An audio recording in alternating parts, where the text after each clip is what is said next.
take a look at some numbers with me, if you will. Now, the average monthly Social Security benefit for a retired worker was just over $1,200 at the beginning of 2012, which when you add it up comes to just under $15,000 annually. Not a lot to live on these days, but nearly $4,000 above the official poverty line, which is right at $11,000 annually.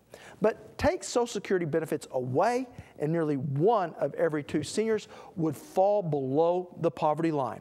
Now, currently, 9% of seniors live in poverty, but remove their Social Security income and seniors' poverty rate soars to 45%.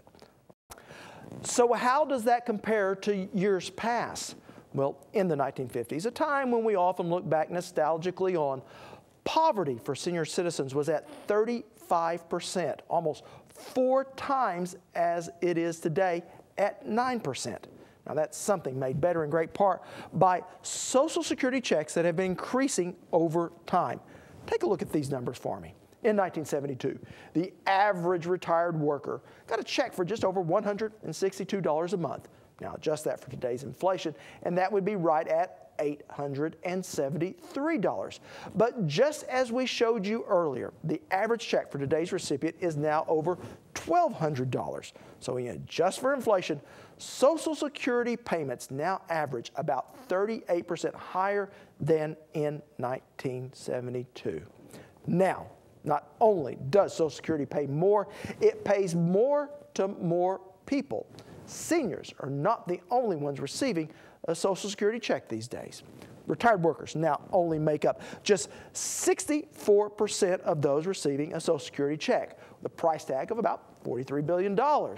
Now, the other 36% of Social Security recipients are made up of the disabled and their dependents, who will receive right over $10 billion, while spouses and survivors of deceased workers will receive right at $6.5 billion, while another $1.8 billion will go to the spouses and the minor children of those already collecting their own Social Security payment.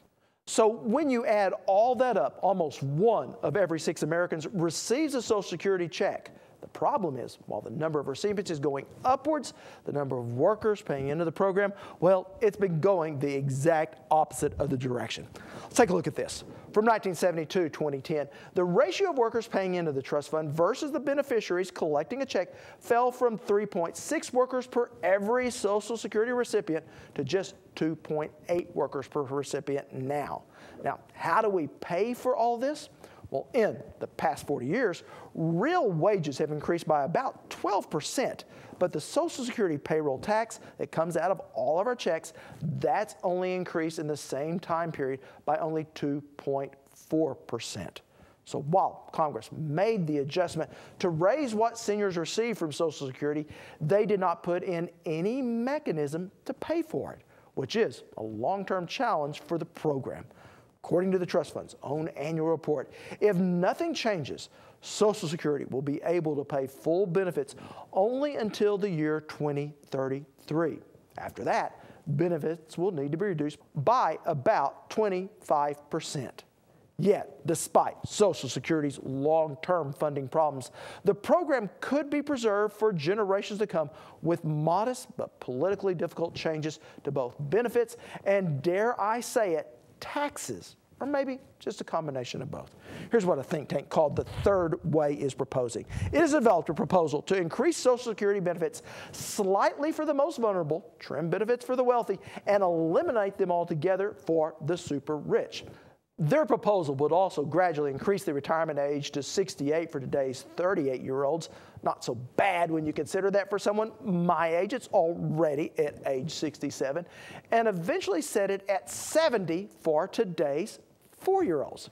Now, just by pegging the retirement age to reflect our increased longevity, we could close about a third of the pending funding gap.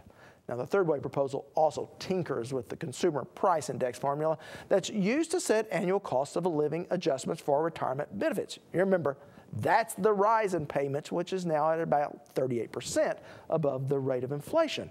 So just by slowing those annual increases, we could close another 1/3 of the program's projected funding gap. Now, on the revenue side, otherwise known as taxes, the group proposes that by 2020, the government extends the payroll tax for high-wage earners. Currently, if you make over $106,000 a year, you do not pay any payroll taxes over that mark. Now, under this proposal, that number would increase to $190,000, but also tax 100% of Social Security benefits received by high-income retirees, up from the 85% that they currently pay. Now, altogether, those revenue changes would close the remaining third of the program's projected shortfall, and Social Security is once again on solid ground for the foreseeable future.